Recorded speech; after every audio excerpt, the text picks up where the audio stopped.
वट सावित्री व्रत कथा। ज्येष्ठ मास की पूर्णिमा को दक्षिण भारत की सुहागिन महिलाओं द्वारा वट सावित्री व्रत का पर्व मनाया जाता है। कहा जाता है कि वट वृक्ष की जड़ों में ब्रह्मा, तने में भगवान विष्णु व डालियों व पत्तियों में भगवान शिव का निवास स्थान माना जाता है। इस व्रत में महिलाएं वट वृक्ष की पूजा करती हैं। सती सावित्री की कथा सुनने व वाचन करने से सौभाग्यवती महिलाओं की अखंड सौभाग्य की कामना पूरी होती है। भद्र देश के एक राजा थे जिनका नाम अश्वपति था। भद्र देश के राजा अश्वपति के कोई संतान न थी। उन्होंने संतान की प्राप्ति के लिए मंत्रोच्चारण के साथ प्रतिदिन 1 लाख आहुतियां दी। 18 वर्षों तक यह क्रम जारी रहा। इसके बाद सावित्री देवी ने प्रकट होकर वर दिया कि राजन, तुझे एक तेजस्वी कन्या पैदा होगी। सावित्री देवी की कृपा से जन्म लेने के कारण से कन्या का नाम सावित्री रखा गया। कन्या बड़ी होकर बेहद रूपवान हुई। योग्य वर न मिलने की वजह से सावित्री के पिता दुखी थे। उन्होंने कन्या को स्वयं वर तलाशने भेजा। सावित्री तपोवन में भटकने लगी। वहाँ साल देश के राजा दुमित सेन रहते थे, क्योंकि उनका राज्य किसी ने छीन लिया था। उनके पुत्र सत्यवान को देखकर सावित्री ने पति के रूप में उनका वरण किया। ऋषिराज नारद को जब यह बात पता चली तो वह राजा अश्वपति के पास पहुँचे और कहा कि हे राजन, यह क्या कर रहे हैं आप? सत्यवान गुणवान है, धर्मात्मा है और बलवान भी है, पर उसकी आयु बहुत छोटी है। वह अल्पायु है। 1 वर्ष के बाद ही उसकी मृत्यु हो जाएगी।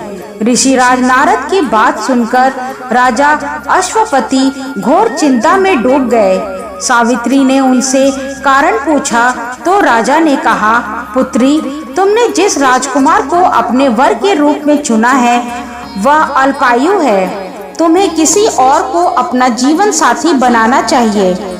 इस पर सावित्री ने कहा कि पिताजी, आर्य कन्याएं अपने पति का एक बार ही वरण करती हैं। राजा एक बार ही आज्ञा देता है और पंडित एक बार ही प्रतिज्ञा करते हैं और कन्यादान भी एक ही बार किया जाता है। सावित्री हठ करने लगी और बोली, मैं सत्यवान से ही विवाह करूंगी। राजा अश्वपति ने सावित्री का विवाह सत्यवान से करा दिया। सावित्री अपने ससुराल पहुंचते ही सास ससुर की सेवा करने लगी। समय बीतता चला गया। नारद मुनि ने सावित्री को पहले ही सत्यवान की मृत्यु के दिन के बारे में बता दिया था। वह दिन जैसे जैसे करीब आने लगा, सावित्री अधीर होने लगी। उन्होंने 3 दिन पहले से ही उपवास शुरू कर दिया। नारद मुनि द्वारा कथित निश्चित तिथि पर पितरों का पूजन किया। हर दिन की तरह सत्यवान उस दिन भी लकड़ी काटने जंगल चले गए। साथ में सावित्री भी गई। जंगल में पहुंचकर सत्यवान लकड़ी काटने के लिए एक पेड़ पर चढ़ गए। तभी उसके सिर में तेज दर्द होने लगा। दर्द से व्याकुल सत्यवान पेड़ से नीचे उतर गए। सावित्री अपना भविष्य समझ गई। सत्यवान के सिर को गोद में रखकर सावित्री सत्यवान का सिर सहलाने लगी। तभी वहां यमराज आते दिखे। यमराज अपने साथ सत्यवान को ले जाने लगे। सावित्री भी उनके पीछे पीछे चल पड़ी। यमराज ने सावित्री को समझाने की कोशिश की कि यही विधि का विधान है, लेकिन सावित्री नहीं मानी। सावित्री की निष्ठा और पति परायणता को देखकर यमराज ने सावित्री से कहा कि हे देवी, तुम धन्य हो, तुम मुझसे कोई भी वरदान मांगो। सावित्री ने कहा कि मेरे सास ससुर वनवासी और अंधे हैं, उन्हें आप दिव्य ज्योति प्रदान करें। यमराज ने कहा, ऐसा ही होगा, जाओ, अब लौट जाओ। लेकिन सावित्री अपने पति सत्यवान के पीछे पीछे चलती रही। यमराज ने कहा, देवी, तुम वापस जाओ। सावित्री ने कहा, भगवान, मुझे अपने पतिदेव के पीछे पीछे चलने में कोई परेशानी नहीं है। पति के पीछे चलना मेरा कर्तव्य है। यह सुनकर उन्होंने फिर से उसे एक और वर मांगने के लिए कहा। सावित्री बोली, हमारे ससुर का राज्य छिन गया है, उसे पुनः वापस दिला दें। यमराज ने सावित्री को यह वरदान भी दे दिया और कहा, अब तुम लौट जाओ। लेकिन सावित्री पीछे पीछे चलती रही।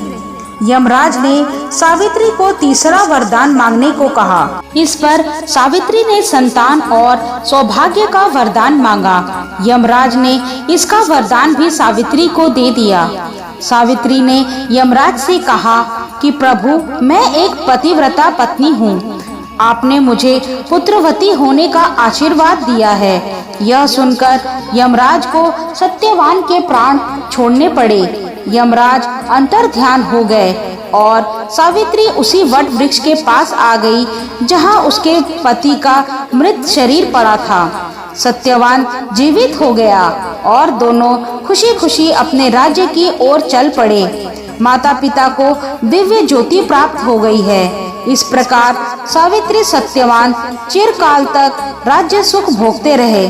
तो ये थी वट सावित्री व्रत कथा। इस व्रत कथा को सुनने से और व्रत करने से वैवाहिक जीवन या जीवन साथी की आयु पर आया किसी प्रकार का कोई भी संकट टल जाता है।